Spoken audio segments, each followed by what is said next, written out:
এখন যারা হরিকথা শুনছেন অলসতা ত্যাগ করে আর হরিকথা মুখী হয়ে আনন্দ আস্বাদন করছেন, এখন আমাদের মনের যে এখন মনে সংসার নেই, দুশ্চিন্তা নেই, কামের চিন্তা নেই, ব্যবসা বাণিজ্যের চিন্তা নেই, এখন মনের যে স্থিতি, এই স্থিতিটা যদি সবসময় বিরাজ করে তবে জানবেন আপনি এপার পার হয়ে গেলেন, এ ভব সংসার পার হয়ে গেলেন।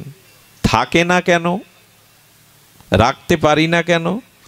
গোবিন্দ তো বারবার বলেছেন মনটা আমাকে দাও, মনমনা ভব, সময়ের মূল্যায়ন করো, কোনো সময় অসৎ চিন্তা করো না, কোনো সময় পরের ক্ষতির চিন্তা। এসব কথা কে না জানে, এখানে ছোট বাচ্চাও জানে এসব কথা। কিন্তু আমাদের মনের স্থিতি থাকে না কেন সেটাও শুনুন। আচ্ছা, এই তিন জায়গাতে সবার কি মনের অবস্থা এক হয়? খুব সুন্দর একটি কথা, জানলে আনন্দ পাবেন। অনেক শ্মশান আছে, আমি ইন্ডিয়াতে দেখেছি, মানে লাশের সারি আসে, সারাদিন পুড়তে থাকে। কেওড়াতলা মহাশ্মশান, এরকম কিছু শ্মশান, মহানগরী তো ব্যস্ততম এলাকা, সবসময় লাশের ভিড় থাকে, সিরিয়াল দিতে হয়। তো ওইখানে কিছু লোক কাঠ বিক্রি করে, সবাই আর কাঠ কম পড়ে যায়, সবাই তো আর কাঠ আনতে পারে না।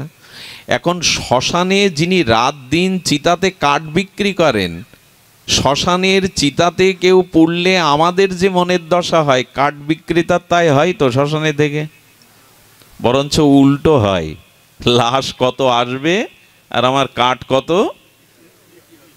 তাহলে শ্মশানের চিতা দেখে একজনের মনের স্থিতি হচ্ছে কিন্তু আর একজনের হচ্ছে না। আচ্ছা, ডাক্তারের অটিতে রুগীকে নিয়ে গেলে আমার মনের যে অবস্থাটা হয়, ডাক্তারের হয়তো ওইটা মরল কি বাঁচলো, যা হলো, উনি তো কর্তব্য করতে গেছেন, ওনার কি ওই মায়া মনের স্থিতি হয়? একই ক্ষেত্রে একই অবস্থায় দুইজনের দুটো মনের অবস্থা। আর ভাগবতে এলেও কি সবার মনের উত্তম শ্রোতার মতো দশা হয়? তার মানে এই জায়গাগুলো পেয়েও আমরা মঙ্গল ঘরে তুলতে, ফসল ঘরে তুলতে পারি না। এই জন্য অনুরোধ করব, মনের গতিটাকে ফিরান। এই পৃথিবীতে আপনার শত্রু কেউ নেই, আপনার পতনের কারণ অন্য কেউ না, আপনার মনই আপনার উদ্ধারের কারণ, পতনের কারণ। আপনার মন আপনাকে মুক্ত করতে পারে, আবার বন্ধন করতে পারে। এই জন্য মনের গতিটাকে ফেরানোর বাণী গীতায় বারবার বলা হয়েছে, মচ্চিত্ত মদ্গত প্রাণা এবং মনমনা ভব। গোবিন্দ বলছেন মনের গতিটা ফিরাও, এটা এমনি এমনি ফিরবে না, এটা ফিরবে ভগবত চেতনার দ্বারা। দেখুন, আমি শোকটাকে দিয়ে শুরু করি। শোক কাকে বলেছিলাম? যেটা আমার চাওয়া নয়, প্রতিকূল সেই বস্তু যখন আমার জীবনে এসে যায় তার নাম হলো শোক। আপনি কেন চাইতে যাবেন যে এই বস্তুগুলো আমার জীবনে আসুক? যখনই আপনি এই চাওয়ার সংখ্যা বাড়াবেন আর না পাবেন, তখনই আপনার জীবনে দুঃখ আসবে। গোবিন্দ বললেন, হাজারটা চাইতে গিয়ে দুঃখকে ডেকে আনো না, একটিকে চাও, একজনকে চাও, যাকে পেলে সব পাওয়া হবে। সংসারের কিছু না চেয়ে আমাকে চাও, আমার চরণকে চাও, ভক্তিকে চাও, তাহলে সব জুটবে। বহু কিছু চাইতে গেলেই পাবে না, কারণ তোমার কর্মফলে যা আছে তুমি তাই পাবে। এ জগতে সবাই সব কিছু আশা করলেও পায় না। তো এই জন্য ভগবান বলছেন আমাকে চাও, সব পাবে। যদি আমাকে না চাও তাহলে দুঃখ তোমার জীবন থেকে। তার একটা কারণ বলি। আচ্ছা, এখন তো রাত্রি, তাই না বাবা? এখন যদি ঘটনাক্রমে অলৌকিকভাবে হবে না, তবু যদি হয়, যদি ধরে নি 100টা পূর্ণ চাঁদ ওঠে আকাশে, কয়টা হবে না? কখনো স্বপ্নেও হবে না, কিন্তু যদি ধরে নি 100টা চন্দ্রের উদয় হয়, পূর্ণিমার চাঁদ, আর পৃথিবীর সমস্ত জঙ্গলগুলোতে আগুন লাগিয়ে দিন, বড় বড় পর্বতগুলোতেও আগুন জ্বালিয়ে দিন, এত কিছুর পরেও একে রাত বলবেন না দিন বলবেন? কথা বলতে হবে আপনাদের। দিনের সংজ্ঞা বলা যাবে তো? 100টা চাঁদ উঠলে, সমস্ত পর্বতগুলোতে আগুন জ্বালিয়ে দিলে, বৈদ্যুতিক বাল্ব যত আছে পৃথিবীতে আগুন জ্বালিয়ে দিলে তার সংজ্ঞা দিন হবে না রাত হবে? অন্ধকার পুরোপুরি যাবে? যাবে না। ঠিক তেমনি যতদিন ভগবত চরণে আপনি শরণ না নিবেন, যতদিন ভগবানকে মনে প্রাণে না চাইবেন, ভগবত চরণে আপনার শুদ্ধ নিষ্কপট, কপটতা নয়, লোক দেখানো নয়, শুদ্ধ প্রেম ভক্তি না হবে, ততদিন আপনার জীবন থেকে শোক মোহ দুঃখ যেতেই পারে না। লিখে নিন, হৃদয়ে লিখে নিন এটা। আচ্ছা, 100টা চাঁদের দরকার নাই, সমস্ত পর্বতে আগুন জ্বালাবার দরকার নাই, পৃথিবীতে সমস্ত বৈদ্যুতিক আলো জ্বালার দরকার নেই। ভোরে সূর্য উঠুক, কি হবে তাতে? রাত আর থাকবে? পোকামাকড় আর থাকবে? রাতেই তো পোকামাকড়ের সংখ্যা বাইরে প্রকাশ হয়, সূর্য উঠলে আর নাই। আমার বলবার ইচ্ছা হলো, সূর্য উদয় হলেই কেবল দিন হয়। রাতে যতই চন্দ্র উঠুক, শত শত আগুন জ্বালান পর্বতে, শত বৈদ্যুতিক বাল্ব জ্বালান, ওটা রাতই বলবে, আধারই থাকবে। সূর্য উদয় না পর্যন্ত দিনের শুরু। তো যতদিন ভগবত চরণে প্রেম ভক্তি না হবে, গোবিন্দকে না চাইবেন, ভগবত চরণে আশ্রয় না নিবেন, ততদিন শোকমোহ ভয় যেতেই পারে না। এটাই সিদ্ধান্ত, এটাই সিদ্ধান্ত। এই জন্য ভগবানকেই চান, হৃদয়ে তার স্মৃতিকে বুকে নিয়ে জাগিয়ে রাখুন। শিশু তো কাঁদবেই, ক্ষুধার্ত শিশু, কিন্তু ক্ষুধার্ত দুগ্ধপোষ্য শিশু যখন মায়ের কোলে মায়ের স্তন একবার মুখে পান করতে থাকে, শিশুর আর ভয় থাকে?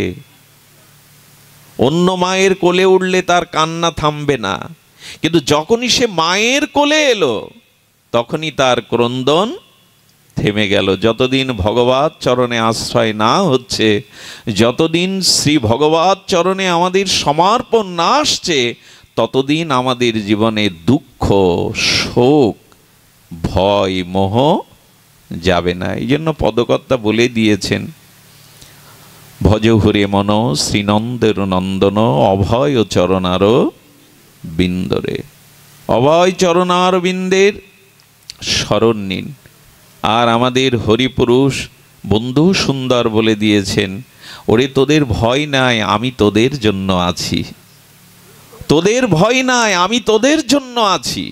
কত বড় ভরসার মা ভই। অর্জুন ভয় নাই, যুদ্ধ করো। অর্জুন তুমি পরাজিত হবে না। কৃষ্ণ কথা কেন বলছেন ভগবান? তোমার ভিতরে দৈবী গুণাবলী আছে, তুমি আসরিক গুণ নিয়ে জন্মাওনি। এই দেখুন, পতনের কারণ এবং বিজয়ের কারণ। অর্জুনকে কি বলছেন গোবিন্দ? তুমি কি গুণের অধিকারী? আমাদের সম্পদ দুটি বাবা। আমাদের সম্পদ কয়টি? দুটি। একটা আসরিক সম্পদ, একটি দৈবী সম্পদ।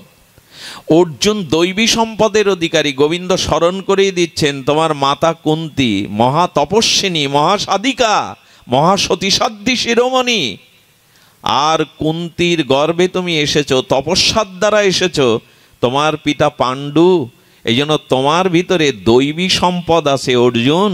যাদের ভিতরে পূর্ব জন্মের দৈবী সম্পদ আছে, তারা কখনো পতন হতে পারে না, তারা কখনো শেষ হতে পারে না। জগতের ক্ষমতা নেই তাদের নিঃশেষ করার। কিন্তু যাদের মধ্যে আসরিক সম্পদ আছে, দুর্যোধনের মতো, কর্ণের মতো, তাদের পতন ঠেকানো কারো পক্ষে সম্ভব নয়। আপনার আমার মধ্যে কি সম্পদ? নিজেকে প্রশ্ন করতে হবে। আমার জন্ম, আমার কর্ম, আমার চিন্তা, আমার সঙ্গ, আমার যা কিছু ব্যবহার, সেগুলি সদ্গুণাবলীর মধ্যে পড়ে কিনা? আমি দৈবী সম্পদের অধিকারী কিনা? আমার ভিতরে দয়া, দান, ক্ষমা এই গুণগুলি আছে কিনা? আমার ভিতরে ঔদার্য আছে কিনা, করুণা আছে কিনা, দয়া আছে কিনা, ক্ষমা আছে কিনা, পরদুঃখে আমার হৃদয় কাঁদে কিনা? আপনি আমি কি এই দৈবী সম্পদের অধিকারী? গোবিন্দ বললেন, যদি দৈবী সম্পদের অধিকারী হও, তোমার পতন নেই অর্জুন, তুমি ভেবো না। কত বড় ভরসার কথা! ভয় কখন আসে? অন্যায়কারী বেশি ভয় পায়, অপরাধ করলেই সে বেশি ভয় পায়।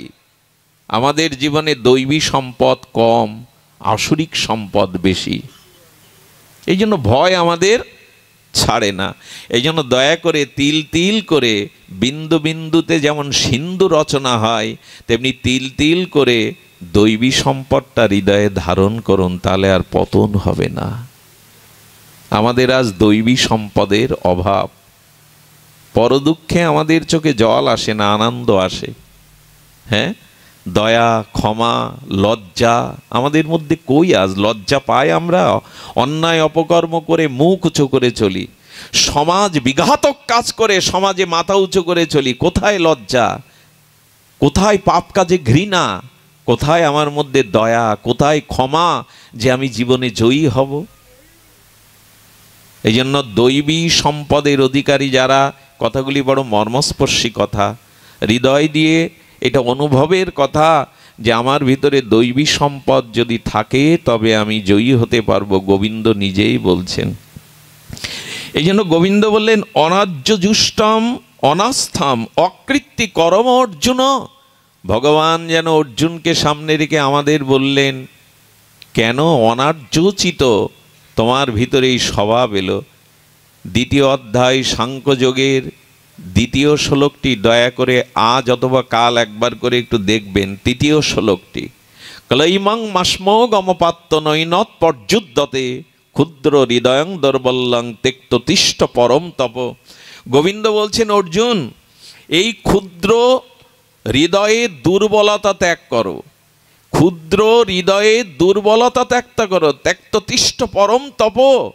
তুমি উঠে দাঁড়াও, কর্তব্য কর্ম করো। এই বাণী মহাবাণী তোমার ভিতরে অনর্যচিত এই ভীতি কেন এলো, মোহ কেন এলো? কলৈবং মাসমো গমপার্থ নৈনত পর্যুত্তদে ক্ষুদ্র হৃদয়ং দুর্বলং ত্যক্ততিষ্ঠ পরম তপ। হৃদয়টাকে বিস্তার করো, হৃদয়টাকে বড় করো। ক্ষুদ্র হৃদয় থাকলে পতন হবে, ধ্বংস হবে, কর্তব্যে মোহ আসবে। তুমি হৃদয়টা বড় করো। আমাদের হৃদয় বড় তো? আমাদের হৃদয় বড় তো? বড়তে দোষ হয় না।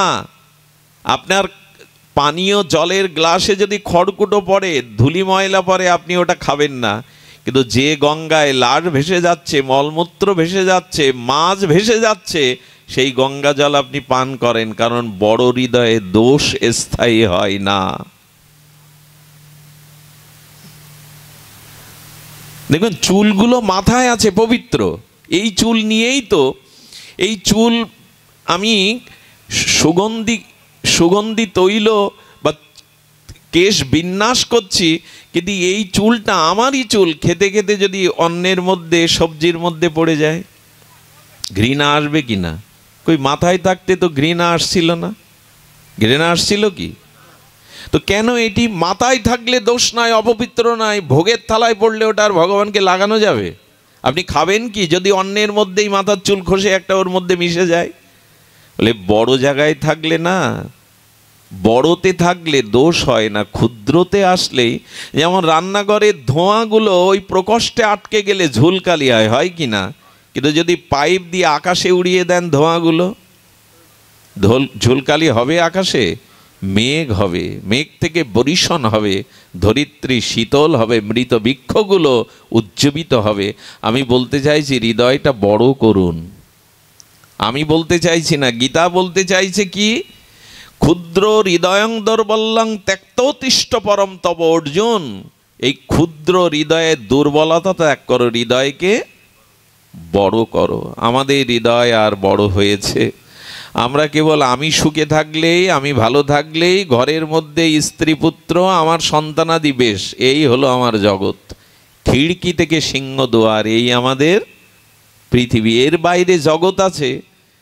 বিখ্যাত আমাদের পুরনো দিনের স্বর্ণযুগের শিল্পী হেমন্ত মুখোপাধ্যায়ের একটা গান হয়তো আপনাদের স্মরণে, সিংহ থেকে, খিড়কি থেকে সিংহ দুয়ার, এই আমাদের পৃথিবী। এর বাইরে যে একটা বিশাল আকাশ আছে, জগৎ আছে, আমরা সেদিকে তাকাই না। এই জন্য আমাদের হৃদয়টা আত্মকেন্দ্রিক হয়ে গেছে, স্বার্থকেন্দ্রিক হয়েছে। শুধু নিজের ভালো, নিজের মঙ্গল চাইতে শিখেছি। কিন্তু আমাদের ঋষিরা তো তা বলেনি। যে অপরের মঙ্গল না চায় তার মঙ্গল কোনোদিনই হয় না। যে অপরের কল্যাণ না করে তার কল্যাণ কখনোই হয় না। এই মন্ত্র আজ আমরা ভুলেই গেছি। এই চেতনা থেকে আজ আমরা দূরে সরে এসেছি। এই জন্য গীতার মূল্যবান বাণী ধ্যান দিন। আপনারা জয় করতে পারবেন শোক, মোহ, ভয়। আমি সেই মন্ত্রই আপনাদের জানাবার চেষ্টা করছিলাম। ক্ষুদ্র হৃদয়ং দৌর্বল্যং ত্যক্ততিষ্ঠ। গোবিন্দ বললেন ক্ষুদ্রতা ত্যাগ করো, অপরের ভার নাও, অপরের কল্যাণ চিন্তা মস্তিষ্কে রাখো, হৃদয়ে রাখো, তবেই তুমি শান্তি পাবে, শান্তি দিতে পারবে, শোক মোহ ভয় দূর হবে। আচ্ছা, বুলেট প্রুফ গাড়ির কথা শুনেছেন আপনারা? শুধু শোনেননি, অনেকে এর মধ্যে আছেন, দেখেছেন। কোনো রাষ্ট্রের রাষ্ট্রনায়ক, কোনো সম্মানী মন্ত্রী, এমপি এরকম ব্যবহার করে। কি ব্যবহার করে? বুলেট প্রুফ গাড়ি। এই গাড়িটার বিশেষত্ব কি? যে ওর মধ্যে থাকলে গুলি করলেও আপনি গুলিবিদ্ধ হবেন না, মরবেন না। তো প্রযুক্তির দ্বারা যদি এমন একটা গাড়ি তৈরি করা যায় যে যার মধ্যে শত গুলি করলেও আমি মরব না, ভগবত বাণী, আধ্যাত্মিক চেতনা, ভগবানের গীতা ভাগবতের বাণীও যদি আপনি ধারণ করতে পারেন, তাহলে বাইরের গালি বা বাইরের কোনো জিনিস আপনাকে আক্রমণ করতে পারবে না। ওখানে গুলি করলে লাগবে না, আর বাইরের কোনো গালি আপনার হৃদয়ে লাগবে না। বুলেট প্রুফ গাড়িতে যদি থাকেন গুলি লাগবে না। এটা যদি প্রযুক্তির দ্বারা করা যেতে পারে, তো গীতা ভাগবতের আধ্যাত্মিক বিজ্ঞান এমন এই জ্ঞান যদি আপনি ভেতরে নিতে পারেন, বাইরের কোনো বদনাম, গালি, অপমান আপনার গায়ে লাগবে না। তো কারো গালি, কারো নিন্দা যদি আপনার হৃদয়ে না লাগে, তো আপনি কষ্ট কোথায় পাবেন? আপনি যন্ত্রণা কোথায় পাবেন? এটি সম্ভব। দেখুন, গৌতম বুদ্ধ, তথাগত গৌতম বুদ্ধ বসে ধ্যান করতেন, আর একজন বিষয়ী লোক আর পরশ্রী কাতর পরনিন্দাকারী ব্যক্তি গিয়ে বুদ্ধদেবকে ঝুড়ি ঝুড়ি গালি দিতেন। কি বললাম? ঝুড়ি ঝুড়ি, মানে একটা দুটো না।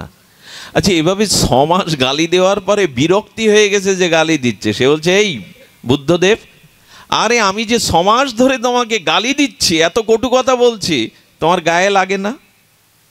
তোমার অনুভূতিতে লাগে না আমি তোমাকে গালি দিচ্ছি? বুদ্ধদেব তখন একগাল হেসে বলছেন, না, কেন লাগে না তার কারণ শোনো, আপনারাও শুনুন, আর পারলে হৃদয়ে লিখে নিন। বুদ্ধদেব বলছেন, আমার জন্মদিনে কেউ যদি আমাকে গিফট দিতে আসে, উপহার দিতে আসে, তো সেই উপহার যদি আমি স্বীকার না করি, গ্রহণ না করি, উপহারটা কার থেকে যায়? কার থেকে যায় বাবা? যে নিয়ে এসেছিল, আমি তার গিফট বা উপহার নিলাম না, তাহলে ওটা কার থেকে গেল? যে এনেছিল তারই থেকে গেল। বুদ্ধদেব বললেন, তুমি গালির উপহার আমাকে দিতে এসেছিলে না, আমি ওগুলো হৃদয় পেতে নেইনি কখনো, এই জন্য গালিটা তোমার কাছেই রয়ে গেছে, ওটা আমার কাছে আসেনি। জয় রাধে। ওটা আমার কাছে আসেনি। এখন এই চেতনা যদি আপনার থাকে, তাহলে বাইরের গালি, ওখানে যেমন গুলি বুলেট প্রুফ ভেদ করতে পারবে না, এখানে অপমান ও গালি আপনাকে আক্রান্ত করতে পারবে না। দরকার চেতনা, দরকার দিব্য জ্ঞান। এই জ্ঞানটার অভাবেই আজ আমরা আসি। তুলসী গোস্বামীকে আজকাল তো এই নিন্দা নিয়েই দলাদলি, হ্যাঁ, এই নিন্দা নিয়েই, সমালোচনা নিয়ে সব। আর এগুলো সহ্য করতে শিখুন। জগৎ এমন নাই যে সবাই আপনার স্তুতি করবে, হ্যাঁ। আচ্ছা, আজকের দিন চলে গিয়ে রাত এসেছে, আপনারা কেউ প্রশ্ন তুলেছেন, রাত তুমি এলে কেন, আসবে কেন? এ প্রশ্ন কেউ করেন কখনো? কারণ আপনি জানেন দিন অবসানে রাত আসবে, তাই প্রশ্ন করেননি রাত এলে কেন। তেমনি যেখানে মান আছে ওখানে সাথে সাথে অপমানও আছে। এটার জন্য বিচলিত হচ্ছ কেন? এটার জন্য কেন বিচলিত হচ্ছ? আর সৎ পথে থাকো, ন্যায় নিষ্ঠা নিয়ে থাকো, সত্য আদর্শ নিয়ে থাকো, ওগুলো তোমাকে আক্রান্ত করতে পারবে না। তো এই মন্ত্রগুলো নেই তো আমরা? ভালো থাকার যে মন্ত্র, শোক দূর করার মন্ত্র, এগুলো নেই তো? বলে আর নিয়েছি। আমাদের দুর্দশা কেমন জানেন? আচার্য জগদীশচন্দ্র ঘোষের পূর্বে শ্রী শ্রী গীতা এই টিকা করেছিলেন উনি। গীতা পুরনো দিনে, সেই 71-এরও আগে শ্রী শ্রী গীতা, শ্রী গীতা। ওখানে লিখছেন কোনো সনাতনী যখন মুখে অন্ন দেয় তখন তাকে একটা মন্ত্র বলতে হয়। সেই মন্ত্রের সরলত্ব হলো তৃণ হতে ব্রহ্ম পর্যন্ত তৃপ্তি লাভ হোক। মানে আমি যে অন্নটা মুখে নিয়ে তৃপ্তি পাচ্ছি, ক্ষুধা নিবৃত্তি করছি, পৃথিবীর সমস্ত প্রাণী থেকে ব্রহ্মা সবাই তৃপ্তি লাভ করুক, এই মন্ত্র বলে মুখে অন্ন গ্রাস তুলে দিলাম। পাশের বেচারা বিড়ালটা ক্ষুধার্ত হয়ে মিউমিউ করতে করতে হয়তো পাতের কাছে এসেছে, লাঠি দিয়ে জুতো দিয়ে যা ছিল তার ঠ্যাং ভেঙে দিলাম। 1 মিনিট আগে কি বললাম? 1 মিনিট আগে বললাম যে পৃথিবীর সমস্ত প্রাণী থেকে ব্রহ্মা তৃপ্তি লাভ করুক। বিড়ালটা সামান্য দুমুঠো একটু 1 মুঠো অন্নের জন্য ঠ্যাং ভেঙে দিতেও আমাদের কার্পণ্য। আমাদের বলার সাথে করার মিল আছে কি? বলছি সবাই তৃপ্তি হোক, অথচ বিড়ালটাকেই আমি 1 মুষ্টি অন্ন ক্ষুধায় দিতে পারলাম না, ঠ্যাং ভেঙে দিলাম।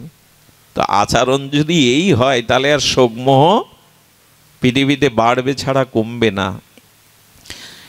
শুষ্ক কথা, তত্ত্ব কথা, নিরস কথা সবার ভালো লাগার বিষয় না। আমি সেই শুষ্ক কথা দিয়েই আজকে শুরু করেছি, তবে শুষ্কটা দরকার। নারিকেল ফলটা সবাই আস্বাদন করতে পারে না, ওপরের আবরণ শক্ত ভেদ করে তারপরে আবার কুটতে হবে, তারপরে তো সেই নাড়ু করতে গিয়ে মায়েদের আবার ওতে কি গুড় লাগবে, কত কি ঝামেলা। নারকেল ফল এই জন্য অন্য কোনো পাখি এসে, কাক এসে, কোকিল এসে অন্য কেউ খেতে, তেমন এই তত্ত্বকথার ভিতরে সবাই প্রবেশ করতে পারে না। আর এটা দরকার।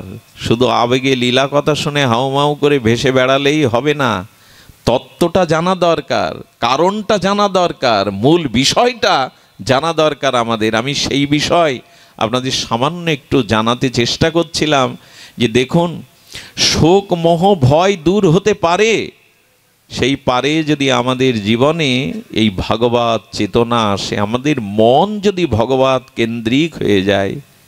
ভগবত কেন্দ্র হলে আর ভয় কি গো? যদি আপনার চিত্ত এরকম ব্যাপক বিশাল প্রেম ভক্তিতে হয়, আমি বলবো এই জগতে ভয় নাই। মনে আছে লোকনাথ বাবার কথা? ত্রিকালজ্ঞ মহাযোগী 90 বছর তপস্যা করেছিলেন, এক জায়গায় ত্রিশূল পুঁতলেন, সামনে দেখে জঙ্গলের মধ্যে হিমালয়ের পাশে তো এক বাঘিনী কিছু বাচ্চা পেড়েছে। তো বাঘিনী তখন মনে করছেন ওই জটাজুটোধারী ত্রিশূলধারী উনি মনে হয় ত্রিশূল দিয়ে আমাকে শিকার করতে এসছেন, বাচ্চাগুলোকে শিকার করতে এসছেন। বাঘটা তখন ভীত সন্ত্রস্ত হয়ে গেছে ওই তেজময় লোকনাথ ব্রহ্মচারীর এই জ্যোতি দেখে। উনি ধ্যানে চিন্তা করতে লাগলেন, আমার কারণে বাঘটা তার বাচ্চাদের নিয়ে শঙ্কায় ভুগছে, কষ্ট পাচ্ছে। বাবা উঠলেন, উঠে গিয়ে বাঘের সামনে দাঁড়ালেন, পারবেন তো? এই দেখো নির্ভয়তা কাকে বলে, শোকমহদূর কাকে বলে। বাঘের সামনে দাঁড়িয়ে অভয় অস্ত্রটা বাঘের মাথায় হাত দিয়ে কি বিড়বিড় করে বললেন, আর এই কথা বললেন, তোর বাচ্চারা আমার কাছে নিরাপদ, ভয় নেই তোর। এরপরে বাঘগুলি যখন শিকার করতে যেত বাঘিনী জঙ্গলে, বাচ্চাগুলিকে বাবার চরণের কাছে রেখে তবে জঙ্গলে যেত। গল্প বলছি কি আপনাদের রাত জেগে? গল্প নয়। আমার শ্রীকৃষ্ণ চৈতন্য মহাপ্রভু প্রেমাবতার রাধা কৃষ্ণ মিলিত তনু, তিনিও বৃন্দাবনের পথে সেই প্রেমময় মধুময় আনন্দময় বৃন্দাবনের পথে যেতে গিয়ে সুবর্ণ রেখার তীরে সেই ঝাড়িখন জঙ্গলের মধ্যে বাঘগুলিকেও নাচিয়েছিলেন, বাঘগুলিকেও কৃষ্ণ বলিয়েছিলেন। বাঘ হরিণ একসাথে অনন্য চুম্বন করেছিলেন, সাপগুলো নেচেছিল, ময়ূর নেচেছিল। এটা সম্ভব কি করে? সম্ভব প্রেমের দ্বারাই, সম্ভব ভক্তির দ্বারাই। আমাদের স্বভাব বিপরীত হয়ে গেছে। এক সাধু দেখছে যে জলের মধ্যে, নদীর তীরে জলে একটা বিছে পড়ে গেছে, বিষাক্ত বিছে। বিছেটাকে সাধু তুলে দিতে গিয়ে হাতে হুল ফুটিয়ে দিল। বিছের যে হুল বিষাক্ত, বাবার আঙুল ফুলে গেল। যেই কামড় দিয়ে হুল ফুটিয়েছে আবার জলে পড়ে গেছে। সাধু আবার জল থেকে তুলতে গেছে, ওর স্বভাব, ও আবার হুল ফুটিয়ে দিয়েছে। তৃতীয়বার পড়ে গেছে, সাধু আবার তুলতে গেছে। পাশে একজন সাধারণ লোক বলছেন, এই বেটা তুমি পাগল, যে তোমাকে বারবার হুল ফুটিয়ে আঙুলটাকে ক্ষতিগ্রস্ত করছে, বিষ ঢালছে, তুমি তাকে বারবার জল থেকে তুলছো কেন? সাধু হেসে বলছেন, জগতে একটা হীন প্রাণী, বিষাক্ত প্রাণী যদি তার স্বভাব না ত্যাগ করে, ওর স্বভাব কি? যাকে পাবে তাকে ফুল ফোটাবে। ও যদি সামান্য একটা বিষাক্ত কীট হয়ে ওর স্বভাব ত্যাগ না করে, আমি সাধু হয়ে কেন আমার স্বভাব ত্যাগ করব? সাধুর স্বভাব তো অন্য প্রাণীর মঙ্গল করা, অন্য প্রাণীর কল্যাণ করা। আমি কেন সেই স্বভাব থেকে সরে আসব? আমরা এটা করি তো। বন্ধু সুন্দর 14টা বছর এক ঘরের মধ্যে রাধারানীর চরণ চিন্তা করেছেন। কেন? তার হরিপুরুষের এই সাধনা, সাধনা জগৎ কল্যাণের জন্য। মহাপুরুষরা সাধনা করে গেছেন কার জন্য? তাদের জন্য। বাবা মা অর্থবিত্ত জমি জমা রেখে যায় কাদের জন্য? উত্তর পুরুষগণের জন্য। মহামানবরা, ভগবান অবতারগণ, সাধকগণ সাধন করে গেছেন আমরা যাতে এই সম্পদটা গ্রহণ করি। আর সম্পদ, এক সাধু বসে জপ করছেন, তো সেই সাধু দেখছেন যে একটা পাহাড়ি বিষাক্ত বড় বিছে, বিষাক্ত, তাকে নিয়ে যাচ্ছেন। একজন বললেন, এই এক কাজ করতো, তোর বিছেটা আমি শুয়ে পড়ছি, আমার গায়ে ছেড়ে দে। ধ্যান দিয়ে শুনুন, সত্য ঘটনা। তো ওনার চরণের কাছে ছেড়ে দিয়েছেন। বিছেটা আস্তে আস্তে আস্তে আস্তে ওনার মাথার উপরে উঠল, আবার পায়ের দিকে গেল। এইভাবে 3 বার ওনার শরীরটাকে ঘ্রাণ নিয়ে এপাশ সেপাশ করছে, অথচ দংশন বিষ ফোটাচ্ছে না। উনি হাত দিয়ে ধরে কোটোই দিয়ে দিলেন। অবাক বিস্ময়ে তাকিয়ে বলছেন, বিষে আপনার শরীরে ঘুরে বেড়ালো, অথচ সে আপনাকে দংশন করলো না, কারণটা একবার বলবেন? বলে, এটা জাদু না, এটা কোনো মন্ত্র না। আমি দীর্ঘদিন ধরে ভগবানের উপাসনা সাধনা করে অন্য জীবের প্রতি আমি হিংসা ভাব রাখিনি। আমার যদি কোনো প্রাণীর প্রতি হিংসা ভাব না থাকে, অন্য প্রাণী কর্তৃক আমার উপরেও হিংসা হতে পারে না। এই কথাগুলো অনুভূতি দিয়ে বুঝতে হবে। অপরকে কাঁদালে আপনাকে কাঁদতে হবে, লিখে নিন, অনেক বেশি কাঁদতে হবে। অন্যের চোখের জলের যদি কারণ হন, আপনাকে বহু জন্ম কাঁদতে হবে। এই হিসাবটা করবার জন্য সাধু শাস্ত্র, এই ভাগবত, অন্য কিছু নাই। আমাদের সংস্কার করার জন্য। পৃথিবীতে মৃত্যু চিন্তা মানুষ বাদে ইতর প্রাণীদের আছে? ইতর প্রাণীরা মরবো এই চিন্তা করে? কোনোদিন করে না। ওদের মৃত্যু চিন্তা নেই। মানুষকে দিয়েছে কেন? মরতে তোমাকে হবেই। অন্তত মৃত্যু চিন্তাকে সামনে রেখে নিজেকে সংশোধন করো। আচ্ছা, পশু পাখিদের জন্য ভাগবত হয় কখনো? জন্তু জানোয়ারদের জন্য ধর্ম কর্ম শাস্ত্রের উপদেশ জন্তু জানোয়ারের জন্য হয়? মানুষের দিল্লিতে একবার, যেখানে রাষ্ট্রপতি ভবন, ওই রোডে একবার একজন মানুষ মূত্র ত্যাগ করেছিল, আর তাকে জরিমানা দিয়ে জেলে পোরা হচ্ছে। ও তখন বলছেন, আচ্ছা মানুষ শ্রেষ্ঠ না ঘোড়া শ্রেষ্ঠ? ওনাকে যে ম্যাজিস্ট্রেট সাজা দিচ্ছে তাকে প্রশ্ন করছে এই লোক, মানুষ শ্রেষ্ঠ না ঘোড়া শ্রেষ্ঠ? বলে, মানুষ শ্রেষ্ঠ। বলে, ঘোড়া তো এই রাজপথে প্রায় প্রস্রাব করে দেয়, তার কোনো সাজা নেই, জেল জরিমানা নেই, আমি মানুষ, আমার জন্য কেন? এর উত্তর কি? এর উত্তর, মানুষ ব্যতীত অন্যের জন্য নিয়ম কানুন শাস্ত্র নয়। একমাত্র মানুষ কেন? তোমাকে মানতে হবে, তাই তুমি মানুষ। যদি না মানো, আকারে মানুষ হলেও তুমি মানুষ নও। যদি তুমি মান্যতা না দাও, তোমার ভিতরে যদি মান্যতা না থাকে, না মানো তুমি গুরুজনকে, শ্রেষ্ঠজনকে, আদর্শকে, সত্যকে, ত্যাগকে যদি না মানো, তুমি আকারে মানুষ হলেও আজও মানুষ হতে পারোনি। মানব কাকে বলে? মানে তাই মানব। মানি কি আমরা আজ? ভাগবত অন্য কিছু নাই। ভাগবত আমাদের মানুষ হতে শেখায়। ভাগবত আমাদের মনুষ্যত্বকে জাগরণ করতে শেখায়। যদি মানুষ হতে পারেন, আরে ভয় কি গো? 18 বছরের যুবক কিশোরত্ব ছাড়িয়ে কেবল যৌবনে পদার্পণ করেছে। আজ পর্যন্ত শুনেছেন ফাঁসির মঞ্চে কালো কাপড় মাথায় না দিয়ে, জল্লাদকে না ডেকে, নিজেই সেই হাসি মুখে ফাঁসির দড়িটা গলায় পরিয়ে দিয়েছিলেন গান গাইতে গাইতে। ইনি ভারতবর্ষের বিপ্লবীদের অন্যতম প্রথম শহীদ ক্ষুদিরাম। ক্ষুদিরাম ফাঁসির মঞ্চে নিজের গলায় পরিয়েছিলেন নিজের ফাঁসির দড়ি। মৃত্যু যাদের হয়, মৃত্যুদণ্ড যাদের হয়, তাদের শেষ ইচ্ছা পূরণের একটা সুযোগ থাকে। উনি জেলারের কাছ থেকে চেয়ে নিয়েছিলেন, আমার ফাঁসির দড়িটা জল্লাদ নয়, কারো কাপড় নয়, আমি গলে পরিয়ে দেব।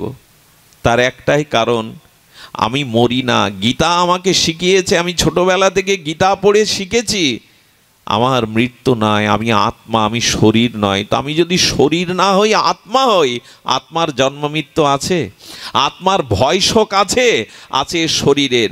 আমি পোশাক বদলাই কিন্তু দেহ কি বদলাই? ছোটবেলা থেকে কত পোশাক বদলেছেন, দেহ কি বদলেছেন ছোটবেলা থেকে এ পর্যন্ত? দেহটা একই, পোশাকটা পরিবর্তন হয়। তেমনি আত্মার তো শোকমোহনে সেই আত্মজয়ী 18 বছরের ক্ষুদেরাম তিনি মৃত্যুকেও পর্যন্ত জয় করেছিলেন। আমরা ভয় পাই কেন? আমাদের ভিতরে মোহ আছে। তাই মোহ আছে কেন? অজ্ঞানতা আছে কেন? আমরা শাস্ত্র জ্ঞানকে সাধন উপলব্ধিতে আনতে পারিনি। আমি আপনাদের কাছে অনুরোধ করব, বেশি সময় নেব না, আসুন ভগবানের চিন্ময় বাণীকে গ্রহণ করি। আর সেই বাণী একটাই, মামেকং শরণাং ব্রজ, ভগবানের চরণে শরণাগত হও। শরণাগত হলে আর ভয় নেই। মনে পড়ে তো,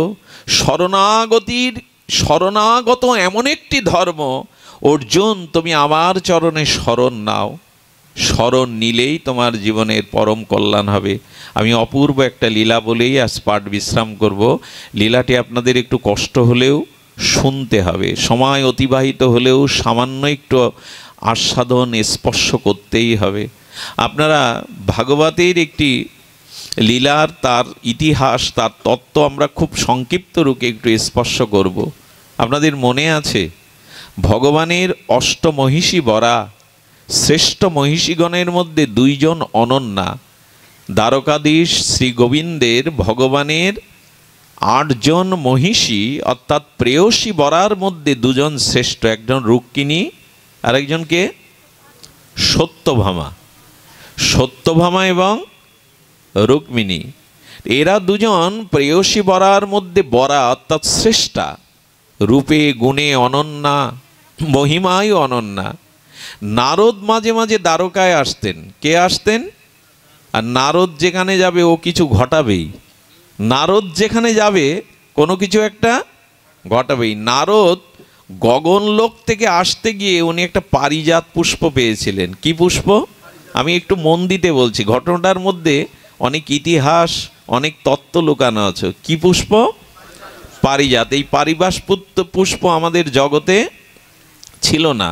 এটা স্বর্গে দেবরাজ ইন্দ্রের সহধর্মিণী শচীর আঙিনায়, মানে শচীর বাতায়নের পাশে দেবরাজ ইন্দ্র এই পারিজাত পুষ্পটা, বৃক্ষটা ছিল, এটা জগতে ছিল না। তো দেবর্ষিপাদ নারদ কোনো ক্রমে একটা পারিজাত পুষ্প গগনমণ্ডল থেকে নেমে আসায় তার হাতে এটি পেয়ে যায়। আর নারদ তো লীলাময়, লীলা করতেই তার সর্বদা অভিরুচি। উনি দ্বারকাধীশ গোবিন্দের হাতে এনে এটা দিয়ে দিলেন। আর গোবিন্দের পাশে তখন দাঁড়িয়েছিল রুক্মিণী। কে দাঁড়িয়েছিল? রুক্মিণী। রুক্মিণী পারিজাত পুষ্পের সৌন্দর্য দেখে আর নারদ আরও একটু বাড়িয়ে দিল। কেশব, দ্বারকাধীশ ভগবান, হে বাসুদেব, এই স্বর্গের পারিজাত পুষ্পের এমন মহিমা, কোনো রমণী যদি এটা খোপায় দেয় তার যে রূপ তা 1000 গুণ বেড়ে যাবে। তার রূপ 1000 গুণ বেড়ে যাবে। এটা স্বর্গীয় পারিজাত পুষ্প আছে। এ কথা যদি কোনো মায়েরা শোনে, ফুল নিতে আর দেরি করবে? কে আছে সত্যভামা অমুক তমুক, দেরি না করে গোবিন্দকে বলছে তাড়াতাড়ি খোপায় পরিয়ে দাও। রুক্মিণীর খোপাতে যেই গুজিয়ে দিয়েছেন, নারদ বলছে এই লীলাই তো দেখতে চেয়েছিলাম, 2 জন তোমার, আর একজন কি বলে ওইটা দেখার অপেক্ষায়। যেই ওর রূপের জৌলুস দিব্যভাবে বেড়ে গেছে। অনন্য সুন্দরী তো ছিলেন রুক্মিণী, সাক্ষাৎ লক্ষ্মী দেবী, আর তার রূপের জ্যোতিচ্ছটায় আলোকিত হয়ে আছে। গোবিন্দ তখন মনে মনে একটু ভয়ও পাচ্ছেন, আর একজনকে কি দেব। লীলাটি একটু মন দিয়ে শুনুন। দূরে দাঁড়িয়ে সত্যভামা এই দৃশ্য দেখে কোপ ঘরে চলে গেছে। কোপ মানে ক্রোধ ঘরে। আগেকার দিনে, আমিও বলি, এখন তো অনেক রুম করেন আপনারা না, যারা একটু বড় ঘর করে, কি রুম বলে শ্যামল বাবা? অতিথিদের জন্য একটা রুম, বেডরুম, এইসব বলে না, অমুক রুম, ডাইনিং রুম, অমুক তমুক। তো তখনকার দিনে ক্রোধের একটা রুম ছিল, রাগের একটা রুম। রাগ হলে ওই রুমে গিয়ে বসতে হবে। মাঝে মাঝে এটা করবেন তো ঘরের এক জায়গায়। যার রাগ হবে হাঁড়ি পাতিল না ভেঙে গালাগালি না দিয়ে ওই জায়গায় গিয়ে বসবেন। এটা বলে ক্রোধ ঘর, কোপ ঘর। তো সত্যভামা ক্রোধ ঘরে গিয়ে মুখ বেঁকিয়ে বসেছে। গোবিন্দ আর কি করবে, মান প্রসাদনের জন্য বললেন সত্যভামা, বললেন আর আমাকে ডাকবেন না। হ্যাঁ, ফুল আপনি রুক্মিণীর খোপাতেই গুজে দিলেন, আর একজন যে কেউ আছে আপনার প্রেয়সী এ চিন্তা তো আপনার নাই। এই হলো যন্ত্রণা, এই হলো যন্ত্রণা। গোবিন্দ তখন বলছেন, আচ্ছা এর জন্য এত ভেঙে পড়ছো কেন? রাগ ভাঙানোর জন্য বলে নারদকে আমি পাঠাচ্ছি, ওই ফুল আমি আবার একটি এনে তোমার খোপায়, মিটে গেল। সহজে কি মেটে? কিছু মনে করবেন না, আমি মায়েদের কাছে ক্ষমা চাইছি, কোনো মহিলার সামনে আর এক মহিলার প্রশংসা করতে যাবেন না কেউ, খুব বিপদ ডেকে আনবেন। মায়েরা এটা মেনে নিতে পারে না। একজন মায়েদের সামনে আর একজন মায়ের যদি প্রশংসা করে বসেন, সে মেনে নিতে পারবে না। বলছেন হ্যাঁ, ফুল আর একটা দিলেও কি হবে, প্রথম পেলে তো ওই মান যা যাওয়ার তা তো আমার গেছেই, আর একটা পেলেও কি হবে, মান যা যাওয়ার তা তো গেছে। গোবিন্দও বুদ্ধিমান, স্বয়ং ভগবান। বলে এক কাজ করো, তুমি দাবি করো তো কি করে তোমার মান প্রসাদন করতে পারি। বলে পারিজাত বৃক্ষটাই আমার জানলার পাশে এনে তোমাকে রোপণ করতে হবে। গোবিন্দ তখন মনে মনে বললেন সম্ভব, আমি ভগবান, আমার পক্ষে তো অসম্ভব নয়। নারদকে গিয়ে বলছেন, যাও ইন্দ্রকে গিয়ে বলো স্বর্গে আমি পারিজাত বৃক্ষটা চেয়েছি। খুব ধ্যান দিয়ে শুনতে হবে, অপূর্ব একটি তত্ত্ব লুকিয়ে আছে এর মধ্যে, যেটা আপনার জীবন বদলে দিতে পারে, একটা নূতন দিগদর্শন খুলে যেতে পারে আপনার জীবনে। নারদ চাচ্ছিলেন লীলাটা আরও বাড়ুক। যারা ভালো রাইটার হয় তারা সহজে নাটক শেষ করতে চায় না, আরও আরও বাড়ায়, অধ্যায় বাড়ায়। লিখতে লিখতে তো ব্যাসদেব 18,000 শ্লোক লিখে বসলেন ভাগবতে। তো এমনি করে নারদ বলছে যখন লীলা শুরু করেছে আরও বাড়ুক। ইন্দ্রকে গিয়ে বলছেন, স্বয়ং দ্বারকাধীশ বাসুদেব ভগবান তোমার কাছে এই পারিজাত বৃক্ষ চেয়েছে। তখন ইন্দ্র বলছেন, ও যে সাক্ষাৎ বিষ্ণু, স্বয়ং ভগবান। একবার অহংকারে অভিমানে আমি বুঝতে পেরেছিলাম, ওই যে ইন্দ্রজাগ বন্ধ করে গিরিরাজের পূজা করেছিল, তাতে আমার অভিমান চূর্ণ করে দিয়েছিলেন ভগবান বিষ্ণু। নিয়ে যান, নিয়ে যান আপনি। বলো তবে নিয়ে যেতে গেলে তো আপনি শচীর কাছে যান, আমার সহধর্মিণী সতী শচী, ওনাকে বলে আপনি বৃক্ষটা ওখান থেকে নিয়ে যান। বললেন এত তাড়াতাড়ি লীলা শেষ হবে? এত তাড়াতাড়ি কি শেষ হয়? শচীকে গিয়ে বললেন, শচী একটা কুসুম আমি পেয়েছিলাম পারিজাত পুষ্পে, তাতেই রুক্মিণী দেবীর খোপাতে দেওয়াই কি অপরূপ সুন্দরী রূপ ধরেছে আপনার মতো। আর আরেকটি পুষ্প নয়, পুরো পারিজাত বৃক্ষটাকে চেয়ে বসেছেন সত্যভামাজি। এটা গেলে তারও মান যাবে, তারও মান পূর্ণ হবে, সে সুন্দরী হবে, পারিজাত পুষ্পের সৌন্দর্য সে পাবে। ওই যে বললাম মায়েদের সামনে আর এক মায়ের প্রশংসা করতে যাবেন না। শচী তখন বললেন, নারদ প্রভুকে গিয়ে বলো বৃক্ষ আমি দেব না। আরে স্বর্গের দৈব জিনিস ভূমণ্ডলে কেন যাবে? হ্যাঁ, স্বর্গের মহিমা তাহলে কি থাকলো? দেবরাজ ইন্দ্র তো স্বর্গের রাজা, তার মহিমা কি? যা জগতে আছে তা যদি স্বর্গে থাকে। কিরকম কূট বুদ্ধি দিয়ে পেঁচিয়ে দিল। ইন্দ্রকে বলছেন শচী ওটা দেবে না, কারণ স্বর্গের বস্তু পৃথিবীতে যাবে না, তাহলে ইন্দ্রের মহিমা ক্ষুণ্ণ হবে। আমি সতী, আমি স্বামীর মহিমা ক্ষুণ্ণ করতে। ইন্দ্র মনে মনে বলল, প্রস্তাবটা তো যথাযথ, গিয়ে বলুন আমি বৃক্ষ দেব না। যারা ভগবানের স্তব করে, একটু আগে যারা বলল, তার বুদ্ধি কোথায় গেল দেখুন, মহিমা ছাড়বে না। কৃষ্ণ বললেন 2 দিন সময় দাও, না দিলে আমি নিজেই যাব। 2 দিন পরে যুদ্ধ বাঁধল।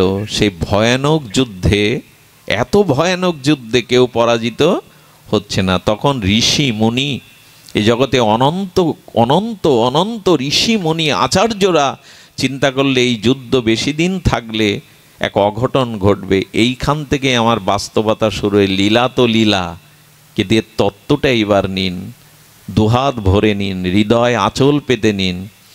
এই যুদ্ধ দেবতাদের, এই দেবরাজ ইন্দ্র গোবিন্দের যুদ্ধ, এই ভয়ানক যুদ্ধে ঋষি মুনিরা এগিয়ে এলো।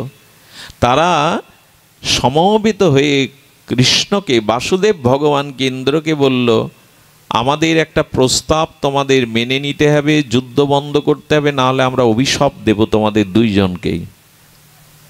জীবনে ভগবান ও সাধুদের মেনেছেন, সাধকদের মেনেছেন, ঋষিমুনিদের মেনেছেন। এদের উপেক্ষা করবেন না।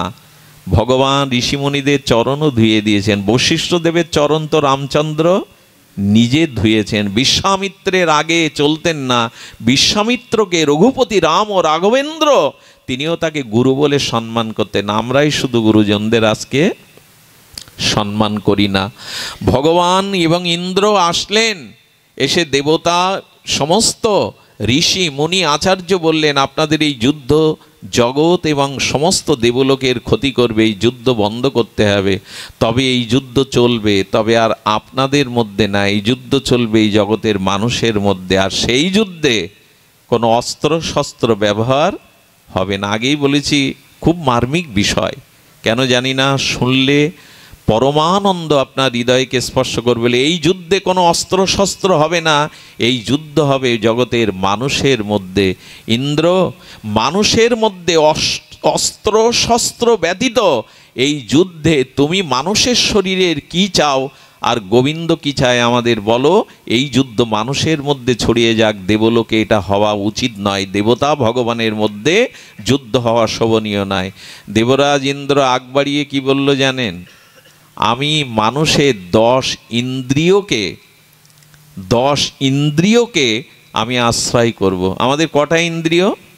5 জ্ঞানেন্দ্রিয়, 5 কর্মেন্দ্রিয়। আচ্ছা, ইন্দ্র বলে কেন? এই দেখুন, ইন্দ্র চাইছে মানব শরীরে এই যুদ্ধ টিকে থাকবে, অস্ত্র শস্ত্র না। আমি ইন্দ্ররূপে এই যে চোখ কান নাক মুখ চোখ, আমাদের যে জ্ঞানেন্দ্রিয়, পাত পানি পায়ু উপস্থ যে আমাদের কর্মেন্দ্রিয় এবং জ্ঞানেন্দ্রিয়, এই ইন্দ্রের পর ইন্দ্র দাবি করলো আমি আরেকটি ইন্দ্র চাই, মানুষের মন রূপ ইন্দ্রতে আমি অবস্থান করতে চাই। এদেরকে ইন্দ্র বলে এই কারণে, কারণ আমাদের এই ইন্দ্রগুলিতে কে বসে আছেন? ইন্দ্রই বসে। কি বলি আমরা? কর্ণেন্দ্রিয় বলি কি না? মনও ইন্দ্রিয়ের মধ্যে পড়ে। ইন্দ্রিয়ের রাজা মন, মনও ইন্দ্রিয়। আর বললেন আমার পুরোহিত হবে শুক্রাচার্য, আমার দিগদর্শন করবে চন্দ্র। ভালো করে শুনুন, এই লীলা লীলা নয়, এটা আমাদের জীবন দর্শন। ইন্দ্র কোথায় দখল করলো? আমাদের মন এবং 10 ইন্দ্রিয়। গোবিন্দকে ঋষিরা বললেন তাহলে আপনি মানব শরীরে কোথায় অবস্থান করবেন, কি নেবেন? গোবিন্দ তখন একগাল হেসে বললেন আমি মানুষের আত্মা রূপে তার হৃদয়ে অবস্থান করব। এইখানেই হলো রহস্য। আমি বারবার বলছি, আমার ভিতরে শিহরণ হচ্ছে। আমি জানি না আপনাদের অন্তরে পৌঁছে দেওয়ার আমার যোগ্যতা নেই, সাধনা নেই, তপস্যা নেই, জ্ঞান নেই, তবু জেনে নেন এই যুদ্ধ আজও থামিনি। আসলে এই পারিজাত পুষ্পটাই আমাদের শরীর। মানুষ নিজের শরীরকে ভালোবাসে কিনা? পৃথিবীর সব থেকে মানুষের কাছে প্রিয় তার নিজের শরীর। এটা পারিজাত পুষ্প। আর এই পুষ্প যুদ্ধ এখনো থামেনি। সেটা হলো আমাদের ইন্দ্রের সাথে আমাদের আত্মার একটা যুদ্ধ চলছে। ইন্দ্র বলছে কামনার পথে যাও, ভোগের পথে যাও। শুক্রাচার্য দত্তগুরু ভোগের পথে আমাদের ইন্দ্রগুলো চোখ কান নাকগুলো চলে যাচ্ছে। আর আত্মা কি বলছেন? ইন্দ্রের পথে যেও না, ওখানে পতন আছে, ওখানে ধ্বংস আছে। তুমি আত্মাতে যুক্ত হও, আত্মস্থ হও, তাহলে এই জন্ম মৃত্যু জরা ব্যাধি থেকে, দুঃখ শোক ভয় হতে তুমি চিরদিন নিষ্কৃতি পাবে। আমরা আত্মাতে যুক্ত না ইন্দ্রিয়ে যুক্ত। এখন প্রশ্ন করুন তো নিজের কাছে, এখনো চোখের দৃষ্টি শুদ্ধ হয়েছে আমাদের? আমাদের কান কি পরনিন্দা অন্যের নিন্দা শোনার জন্য আজও জ্বালা ধরে, কষ্ট হয়? আমাদের ইন্দ্রগুলো বহির্মুখ, ভোগের দিকে ছুটেছে। কারণ ইন্দ্র চাইছে পারিজাত পুষ্প গোবিন্দকে দেবে না, আর গোবিন্দ চাইছে পারিজাত পুষ্প আমার হোক। অর্থাৎ তুমি আত্মার সাথে যুক্ত হও, ভগবানের সাথে যুক্ত হও, এই ইন্দ্র থাকবে না। তবে ইন্দ্রকেও গোবিন্দ বলেছিলেন তোমার ওই ইন্দ্রিয় মরবে না। আমরা মারা গেলে আমাদের দেহ পঞ্চত্ব মিশে যায়, আবার ওই পঞ্চত্ব নিয়ে পুনরায় দেহ পায়, আবার ইন্দ্রিয় পায়, আবার যুদ্ধ শুরু হয়, এর শেষ নেই। তাই গোবিন্দ বললেন আত্মারূপে আমি তোমার মধ্যে আছি, অবলম্বন যদি করতে হয়, আশ্রয় যদি করতে হয়, আমাকে আশ্রয় করো।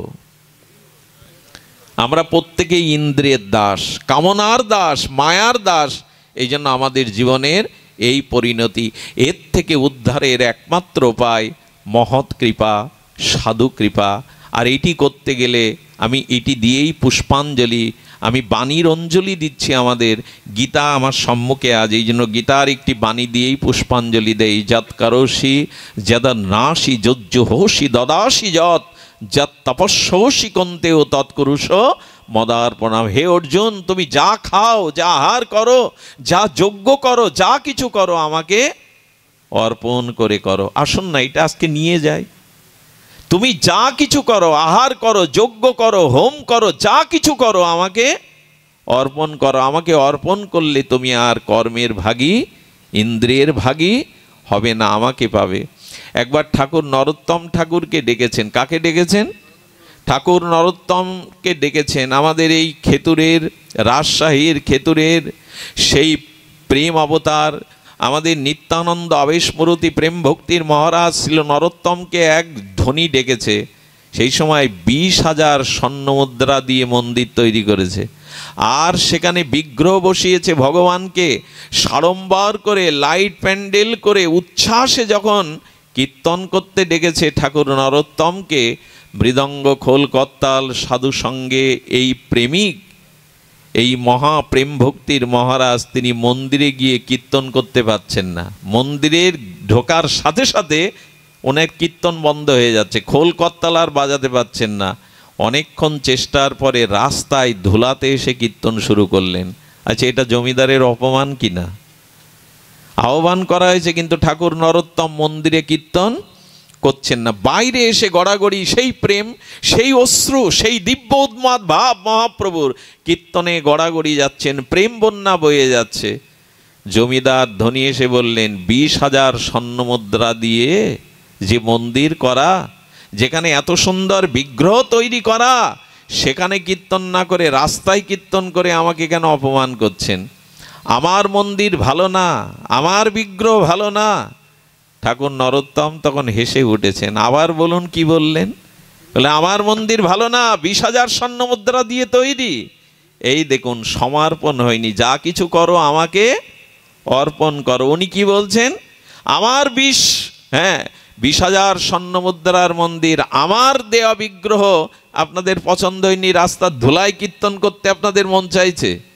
নরোত্তম ঠাকুর বললেন, মন্দিরে ঢুকে দেখলাম এখানে ভগবান নাই, সিংহাসনে ভগবান নাই, দেখলাম রাস্তার ধুলিতে ভগবান আছে। তাই তো যেখানে ভগবান ওখানে কীর্তন করতে গেছি।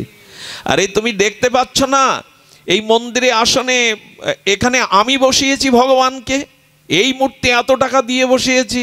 বলেন, ওই জন্য তো বলছি আপনার সিংহাসনে আপনার অহংকার, আমিত্ব বসে আছে, ওখানে ভগবান নাই। আপনার মন্দিরে আমিত্ব বসে আছে, ওখানে ভগবান নাই। দয়া করে কোনো কাজে বলবেন না আমি করেছি, আমার দ্বারাই হচ্ছে, আপনার দ্বারা কিছু হয় না।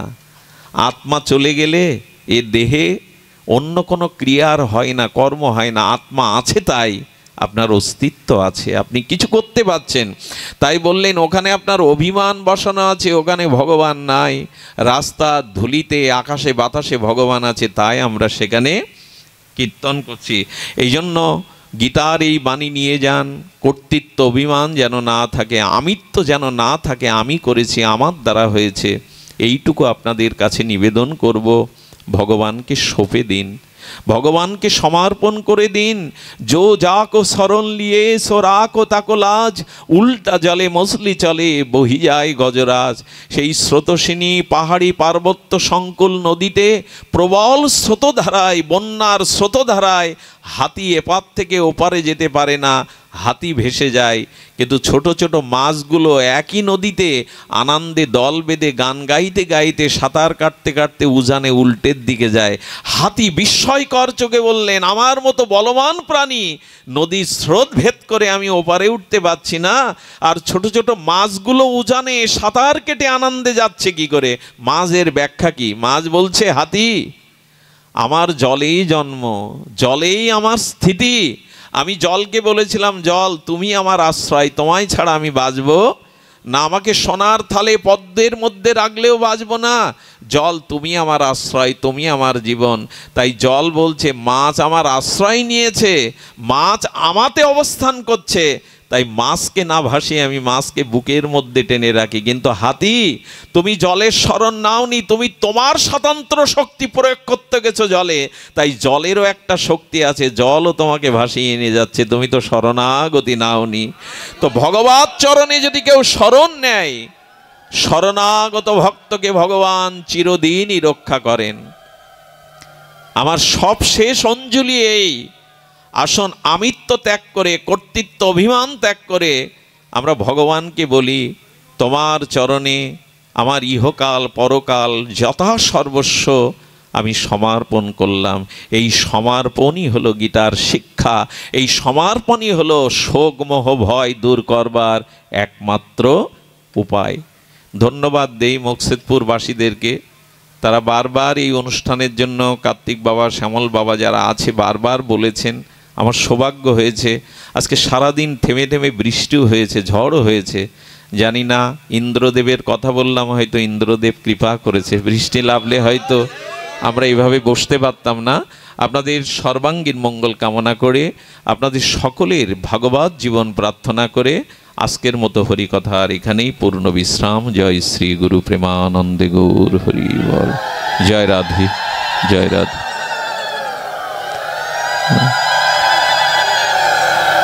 জয় রাধে, জয় রাধে, জয় রাধে। আপনাদের সকলের জন্য বিনীত অনুরোধ, সকলের জন্য একটু প্রসাদ আছে, প্রসাদ পেয়ে তবে গৃহে প্রত্যাগমন করবেন। জয় শ্রী রাধে। সকলে প্রসাদ পেয়ে যাবেন। জয় রাধে।